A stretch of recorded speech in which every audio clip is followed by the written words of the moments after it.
back to the show. Today we have Scott Moody. He's the co-founder and CEO at K4Connect. Scott, welcome back to the show.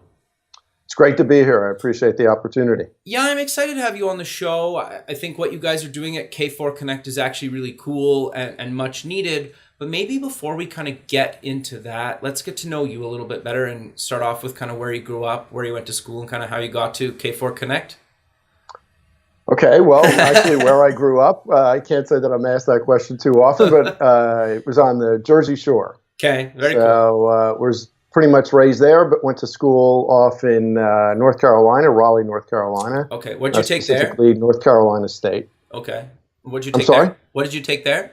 I took engineering. Actually, my first year, I was in economics. But I pretty quickly decided that the only way I was really going to get a good job with an economics degree was to get a master's.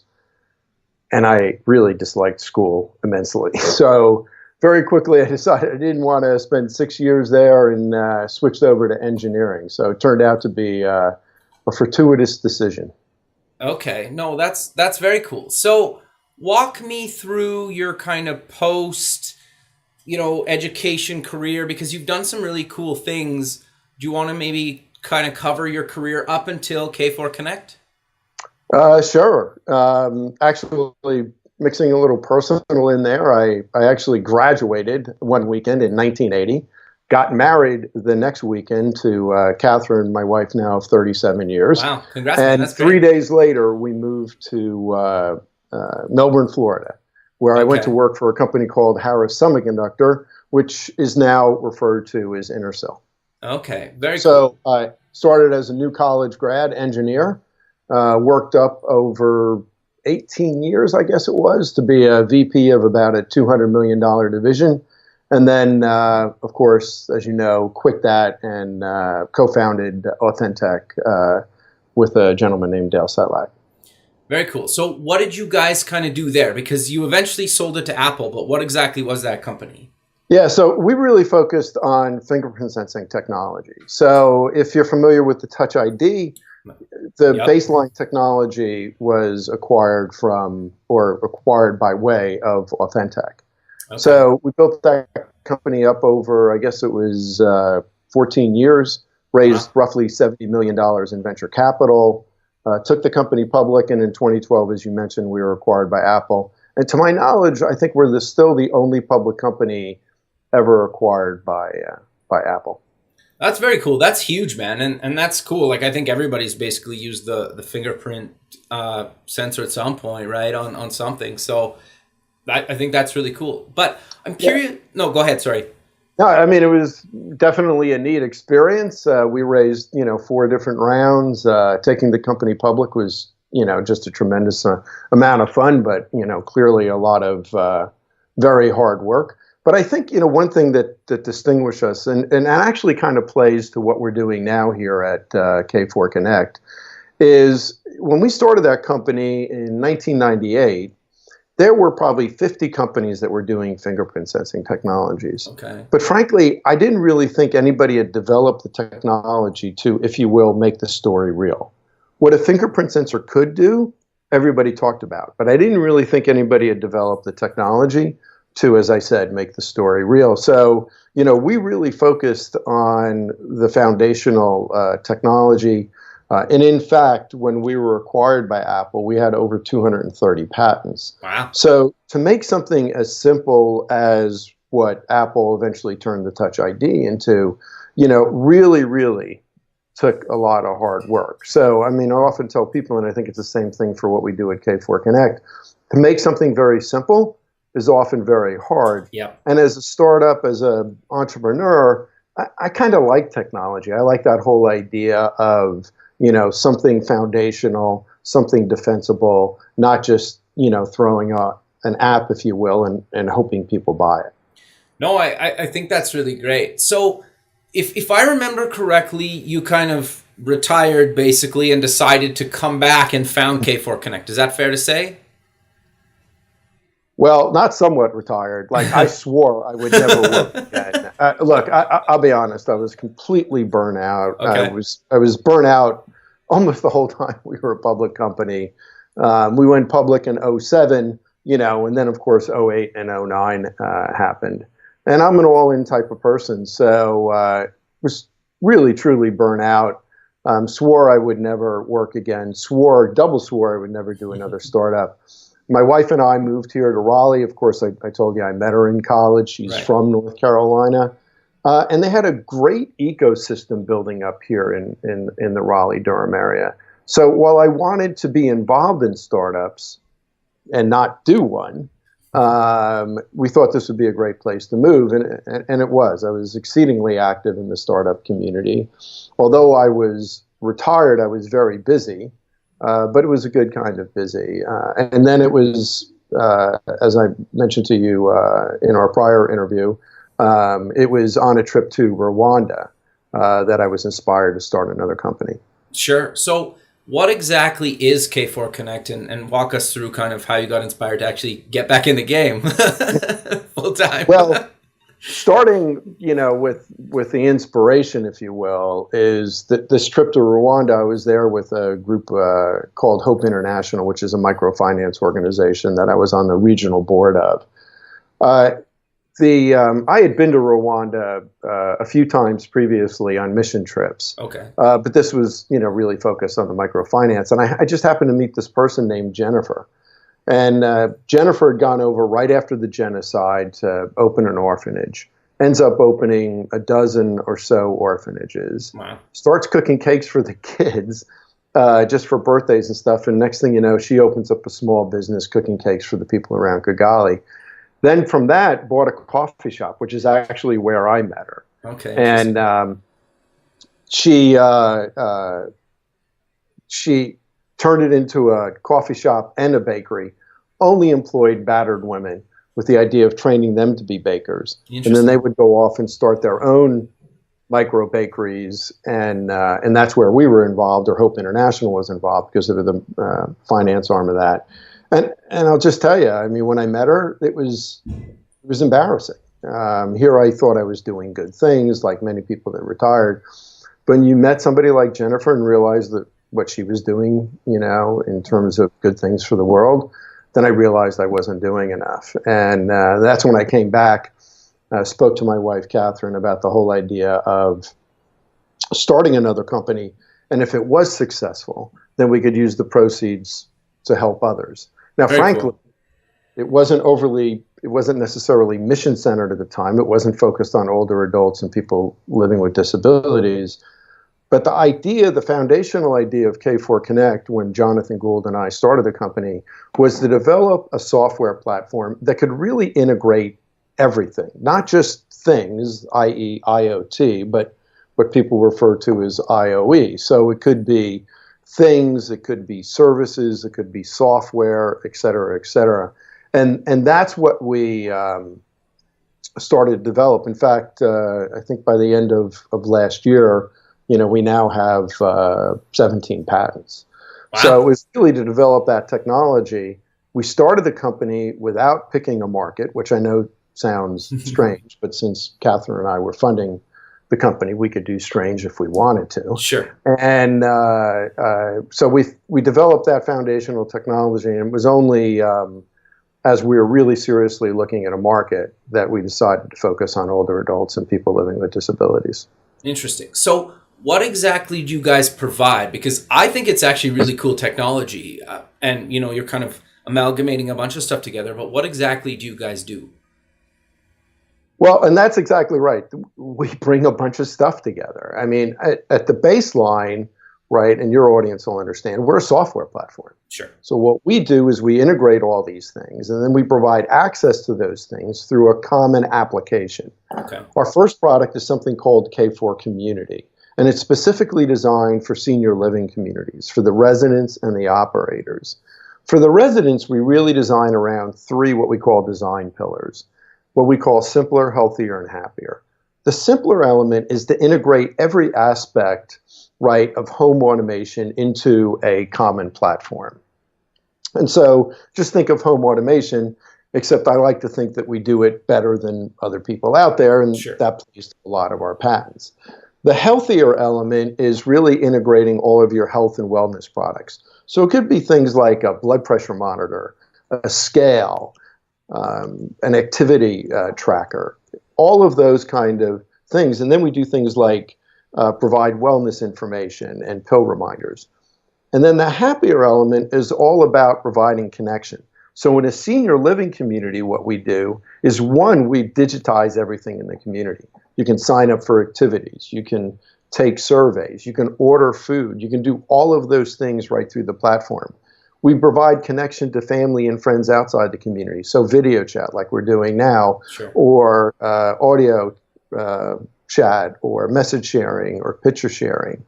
And then we actually kind of, within the community even, we're kind of like the Slack of senior living communities. Interesting. Okay. Right? Because what we do is we provide connection from all the residents to one another, whether they want to phone one another or message one another. And so we bring all of those things. We don't make the devices. We don't make any of the hardware. We often don't make some of the software and applications. We just integrate the kind of the best in class into this one platform. And now you can imagine all of the data that we have. And in turn, we don't sell data, but what we do is use that data, right, to provide to the community so they can provide really the best in care and hospitality. Sure. So again, it's integrating all this. What you see, or what the end user sees, is either a resident application or staff dashboard. But underneath is the K4 platform. Okay. No, that's very cool, and I think it's much needed, right? Because to your point, a lot of that stuff, especially for older people, is challenging, right? Like they obviously didn't grow up with the internet or the iPad and or some other tablet, right? Like, so for you to kind of integrate everything into kind of one interface for them has got to be super useful for these people. Well, yes, but let me take a different approach to what you just said, right? Okay. I mean, a lot of people talk about, well, seniors don't like technology because they didn't grow up with it and so on and so forth, right?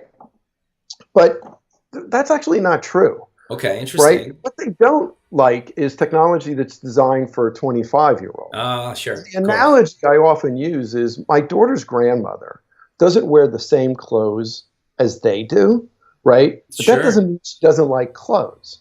Right? Interesting. That's a really good way of putting it, actually. That fit her, that provide her utility, that she thinks she looks good on. And so what we've seen is that if you provide something that provides true utility, right, that is simple for them to use, right, that is something that they're used to, then that fact of the matter is they will use it. 100% of the residents where we're installed actually use the home automation features. Wow. And something over 70% use the application on at least a weekly basis. Our numbers, right, for older adults using K4 Community rival Facebook, Snapchat, or anything else for their demographics. Sure. So again, if you design it right, folks will use it. I think the other thing that you'll say, people will say, well, geez, people will be used to this in 10 years. But remember, the iPhone's only 10 years old. 10 years from now, we're probably going to have all kinds of different technologies, right? So taking the best in class of those technologies, which are often designed for that 25 to 35-year-old set, right? And then taking those and providing those to people that probably get more utility from them. I see us doing this for a very long time. No, I 100% agree. And I remember like when you did the radio version of the show, we talked a lot about kind of the automation part of it, because I think well, a lot of people don't think about it or take for granted, well, yes, it's nice to be able to call out to Google Home or Alexa or whatever and say like, pause my TV or turn on my lights, because we're lazy or it's more convenient. But for some of the stuff that you're providing, like it takes a lot of energy for some of the people with maybe disability, or, they getting up is a kind of a challenge, right? And where you guys really help that kind of stuff. So do you want to maybe kind of talk about how people actually use the platform in kind of those communities? Yeah, I mean, so for the happier element, I've, given those examples. And, Sure. and that whole thing of being able to stay connected, particularly as your mobility may go down, is critically important. And look, happiness it's the most important element in your life and leads to everything else, i.e. being healthier, right? So in the healthier element, of course, we work with Garmin and others in terms of activity trackers. And of course, we do scales and everything. So one, you're not just going to the doctor once every 6 months and, getting a little bit of information, right? Just like you will, or I will, or so many others do. Now's the opportunity to track your own health, right? And kind of set your own goals and know how you're doing against those goals. And look, whether you're 85 or 25, right, you want to stay healthier. And now we provide the information to do that, just like others provided to a 25-year-old. And then, of course, in the simpler, actually, if you think about it, the simpler part is really about driving independence. And if you think about it, whether you're 25, 50, or 85, right, you want an independent, healthy, and happy life. We just utilize technology to help foster that for people, right, that are older or might be living with some disability. So in a senior living community, there are things like, we provide lights and motion sensors and thermostats, and just a very, simple example is lights coming on when you get out of bed, because we also provide, bed sensors, right? Oh, interesting. Of course, at the same time, some information can be generally provided to the staff. If a resident usually got up once a night, but now is getting up 4 or 5 times a night, trending over time, and they can see that data and maybe go to see if there's an issue. Could be a UTI, right? There's even ideas, it's simple, we're used to it, but just changing the temperature at night. Oh, sure. You will sleep better at a lower temperature at night. And sleep is unbelievably important to health. And again, this is all these things wrapped together. And so, if you lower that temperature at 9:30 or 10 o'clock at night, you warm it up again at 6 or 7 to the temperature they like during the day, they end up sleeping better, but they're not having to get up and change thermostats all the time, right? Which in some cases they may not, in fact, be able to do. Sure. In fact, in senior living communities, and I've heard this only anecdotally, but I often tell people this percentage, and they say it's low, but something like 40% of nurse calls, which is an emergency nurse call, are associated with either changing the temperature in the room or because they're having trouble with their TV remote control. Interesting. And in both those cases, we can actually reduce that. So the staff is really focused on those that need the care the most. No, I think that's actually really cool. And then I'm assuming, and I think we covered this last time, about kind of connecting to the family members as well. So can I see, like, if my mom's in one of the communities that, runs K4Connect, can I just kind of watch my mom or father or some other family member and make sure they're, kind of taking their meds, or kind of see their data based on, the last month or 6 months, right, or however long? So 2 things. I just always want to be careful of the term watch. It's not like we put a video camera in the room. Yeah, sure. No, sure. Right. In case of the video chat, it's just like this video chat, except it's done through our system. Sure. So you don't have to download something. You don't have to have an Apple phone. It doesn't really make any difference. So we do video chat and all of that and provide all that. One of the things we're doing, and this is a new product that we'll be introducing probably late in 2018, is K4 Home. Okay. And that's for the people we serve living in their own homes, Gotcha. Usually with a family caregiver. And that information, right, with approval of the older adult, can be provided to their caregiving person. We're also going to do that, right, again, with the resident's permission and the operator's permission. We'll have that available for not all of their family and friends, but maybe their primary family caregiver. Sure. And so the answer to that is yes, we don't have it right now, but we'll be implementing it this year. Sure. I think that's great, right? And I think even just even having, like, my parents are, in their early 60s now, and even just they're fine in there, but just being able for them to see kind of maybe me and my wife and kids, and then being able to see them and maybe giving that to my sister, and just being able to even check up on each other when you're totally healthy, all living at home, I think could be even interesting thing to watch, right? If you allow them, obviously, because I video chat with my parents all the time. You know, my daughter loves doing that. Just being able to have a platform, even just to use, I think is useful, right? Because being the tech support guy for my family isn't always the funnest, right? I'm sure you know, but just being able to give that, I think that's kind of the future of where all this stuff is going, really. So two things. First off, you make me feel a little bit old because I'm also in my early 60s. So, you do not look it, but yes. But the other side of that is, so you just hit on a really important point, tech support, right? So if you live 3 or 4 hours from your parents or on the other side of the country, right? I mean, you know, who's their tech support? Yeah. Who's going to deal with all of these things, right? And so I think there are two things that we provide. One is that's where our technology really plays out, the ability to actually see when things are wrong, right? And we also provide the capability, not only can she do a chat with you, right? Your parents can do a chat with us anytime they want. Oh, very cool. So, you know, the third time calling you in a week, right, about some technical issue, they may start to get a little bit embarrassed. They don't want to bother you. They know you're busy, et cetera, et cetera. They have no problem calling us, right? And we're there to provide service, usually proactively if we see something going wrong. So that's something that we do provide as a background. In a senior living community with K4 Community, we're kind of like a virtual staff member. Sure. And in the home, eventually, we'll be that, you know, tech support, so you're not getting the phone calls all the time. And probably more importantly, right, they are calling somebody because eventually the phone calls stop. They're too embarrassed. They don't want to bother you. Yeah, fair. And the next thing you know, a lot of things aren't working. Sure. So I think we provide that benefit as well. No, I think that's really good. But sadly, Scott, we're coming to the end of the show. So maybe let's close with mentioning where people can get more information about yourself and K4Connect.